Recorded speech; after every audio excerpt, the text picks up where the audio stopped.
الحمدللہ رب العالمین والصلاة والسلام علی سید الانبیاء والمرسلین اما بعد فاعوذ باللہ من الشیطان الرجیم بسم اللہ الرحمن الرحیم۔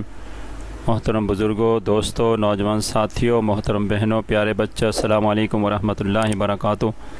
آج کی ویڈیو میں ماہ ذی الحج کے فضائل بیان کیے جائیں گے۔ ماہ ذی الحج کے فضائل 4 نکات پر مشتمل ہیں۔ نمبر 1، ماہ ذی الحجہ۔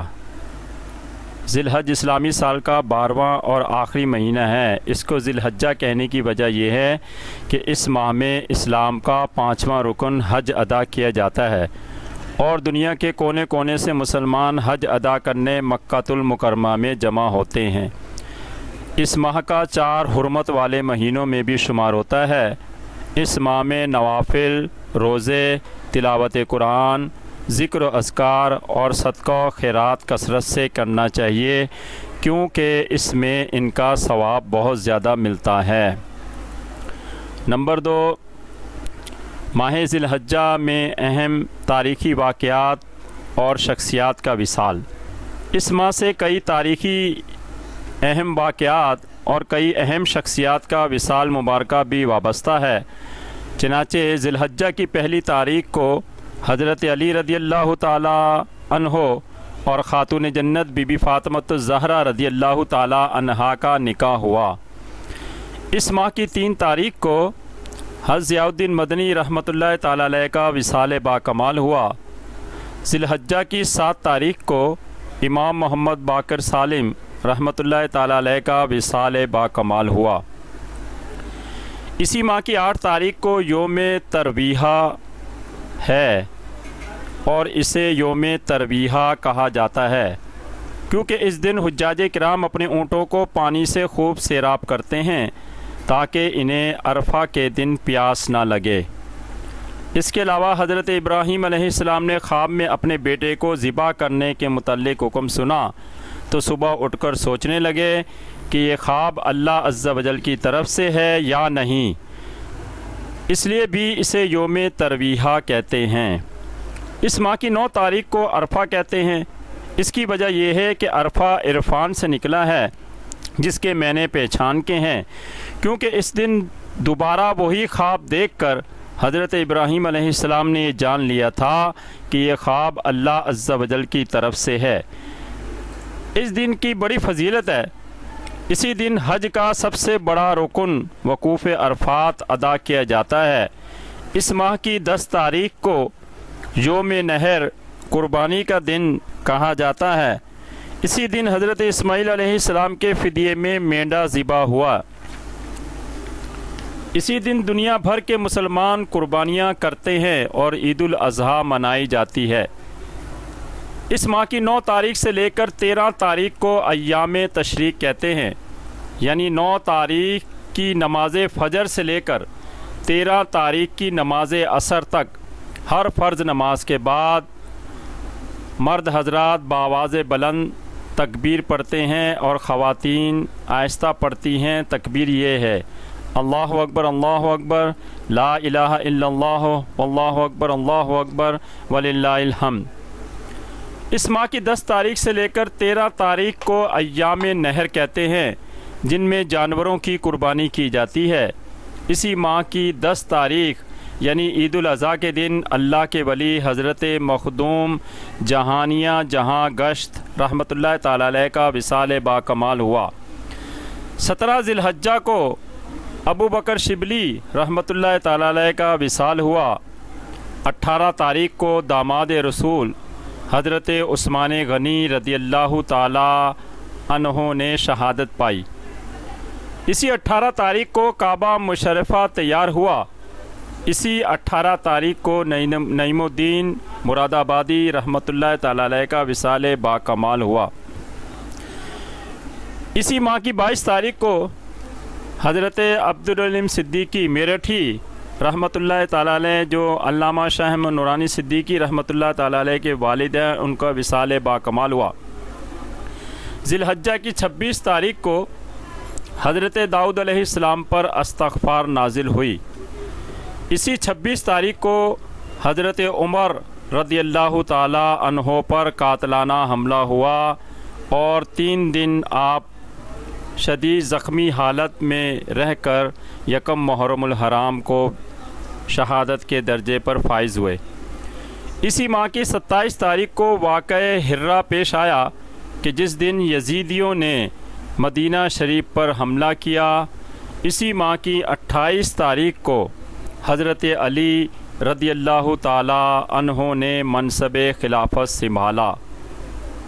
اسی طرح ذی الحجہ کی 20، 21، 22، 23 تاریخ کو حضرت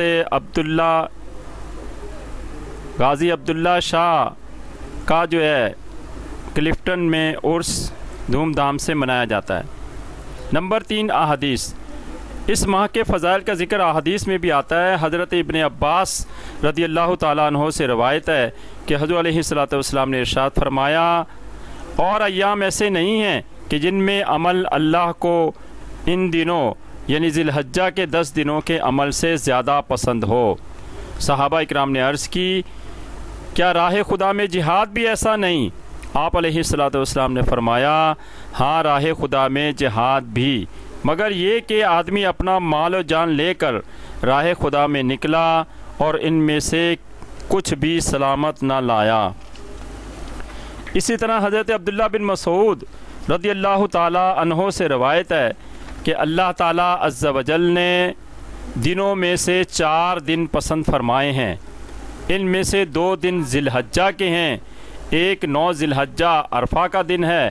جب عرفہ کا دن ہوتا ہے تو اللہ تعالیٰ عز و جل فرشتوں میں فخر فرماتا ہے اور یہ فرماتا ہے، اے فرشتوں میرے بندوں کو دیکھو جو بکھرے ہوئے بال، غبار آلود چہرہ لیے، مال و دولت خرچ کر کے، جسموں کو مشقت میں ڈال کر حج کے لیے میرے در پر حاضر ہوئے ہیں۔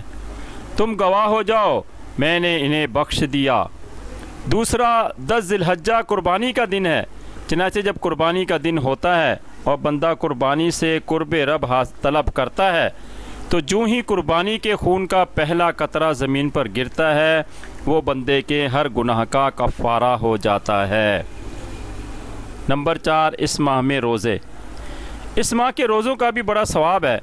چنانچہ حضرت عائشہ صدیقہ رضی اللہ تعالی عنہا سے روایت ہے کہ ایک نوجوان جو احادیث رسول صلی اللہ تعالی وسلم کو سنا کرتا تھا، جب ذی الحجہ کا چاند نظر آیا تو اس نے روزہ رکھ لیا۔ جب حضرت علیہ الصلوۃ والسلام کو یہ خبر ملی تو آپ نے اسے بلایا اور پوچھا، تجھے کس چیز نے اس بات پر آمادہ کیا کہ تو نے روزہ رکھ لیا؟ اس نے عرض کی، یا رسول اللہ صلی اللہ تعالی وسلم، میرے ماں باپ آپ پر قربان ہو، یہ حج و قربانی کے دن ہیں، شاید کہ اللہ عز و جل مجھے بھی ان کی دعاؤں میں شامل فرما لے۔ آپ صلی اللہ علیہ وسلم نے فرمایا، تیرے ہر دن کے روزے کا اجر 100 غلام آزاد کرنے کے برابر ہے۔ 100 اونٹوں کی قربانی اور راہ خدا میں دیے گئے 100 گھوڑوں کے اجر کے برابر ہے۔ جب 8 ذی الحجہ کا دن ہوگا تو تجھے اس دن کے روزے کا ثواب 1000 غلام آزاد کرنے، 1000 اونٹ کی قربانی کرنے اور راہ خدا میں سواری کے لیے 1000 گھوڑے دینے کے برابر اجر ملے گا۔ جب 9 ذی الحجہ کا دن ہوگا تو تجھے اس دن کے روزے کا ثواب 2000 غلام آزاد کرنے، 2000 اونٹوں کی قربانی کرنے اور راہ خدا میں سواری کے لیے دیے گئے 2000 گھوڑوں کے اجر کے برابر ثواب ملے گا۔ ایک جگہ حضرت علیہ الصلوۃ والسلام نے فرمایا، 9 ذی الحجہ کا روزہ 2 سال کے روزوں کے برابر ہے۔ ایک اور حدیث میں پیارے آقا صلی اللہ علیہ وسلم نے ارشاد فرمایا، جس نے یوم ترویہ 8 ذی الحجہ کا روزہ رکھا، اللہ تعالیٰ عز و جل اسے حضرت ایوب علیہ السلام کے مصائب پر صبر کرنے کے برابر ثواب عطا فرماتا ہے، اور جس نے یوم عرفہ 9 ذی الحجہ کا روزہ رکھا، اللہ تعالیٰ عز و جل اسے حضرت عیسیٰ علیہ السلام کے برابر ثواب عطا فرماتا ہے۔ مزید ایک اور حدیث میں آپ علیہ الصلوۃ والسلام نے ارشاد فرمایا، عرفہ کے دن کا روزہ 1 سال گزشتہ اور 1 سال آئندہ کے گناہوں کا کفارہ ہوتا ہے۔ ایک جگہ پیارے محمد صلی اللہ تعالی وسلم نے ارشاد فرمایا، جب عرفہ کا دن ہوتا ہے تو اللہ عز و جل اپنی رحمت کو پھیلاتا ہے، اس دن سے زیادہ کسی دن بھی لوگ آگ سے آزاد نہیں ہوتے۔ اور جس نے عرفہ کے دن اللہ عز و جل سے دنیا یا آخرت کی حاجت طلب کی تو اللہ تعالیٰ عز و جل اس کی حاجت پوری کر دیتا ہے۔ دعا ہے اللہ تعالیٰ عز و جل ہمیں بھی ماہ ذی الحجہ کی رحمتوں برکتوں سے مستفیض فرمائے، اور حج کے اس ماہ میں ہمیں بھی خدا کسی سال حج کی سعادت عطا فرمائے، اور خانہ کعبہ اور گنبد خضرا کی باادب زیارت عطا فرمائے۔ آمین بجاہ النبی الامین صلی اللہ تعالی وسلم، وآخر دعوانا ان الحمد للہ رب العالمین۔